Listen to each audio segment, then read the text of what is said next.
আসসালামু আলাইকুম। মিনাজ ভাই কয়টা সেট নিলা? পয়লা প্রশ্ন আপনারে দিয়ে শুরু করলাম। সাইটটাই। সাইটটা নিছেন স্যার। আচ্ছা, তো সবটির সার্ভিস ভালো ভাই কিন্তু। জি আলহামদুলিল্লাহ ভালো। ভালো হয়েছে না? জি মিনাজ ভাই আমরা কাছ থেকে আজকে যে ডিভাইসটা নিলে এটা হচ্ছে স্যামসাং এর A34 ডিভাইসটা আমার কাছ থেকে নেওয়া 4 মাস ইউজ করছেন। 4 মাস ইউজ করিয়া এখন আবার এক্সচেঞ্জ সুবিধা যেহেতু আমার কাছে আছে, নিলে আজকে আইফোন 12 আইফোনে শিফট হয়ে গেছে। কি দারুণ সুবিধা!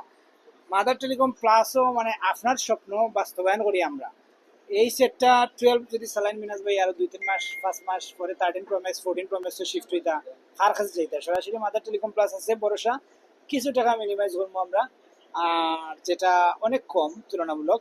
তো এটা আমরা মাইনাস করি একটা ডিভাইসও আপনারা যেতে পারবা, যে কোনো সময় এক্সচেঞ্জ দিব। মিনাজ ভাইয়ের প্রতি ধন্যবাদ যে বারবার আমরা রাস্তা রাখেন, আমরা কাছ থেকে ফোন কিনেন। আর আমরা ফোনের সার্ভিস যখন করেন আপনারা ভালো পাইরা, তখন আমরা খুবই ভালো লাগে। আর যদি কোনো সময়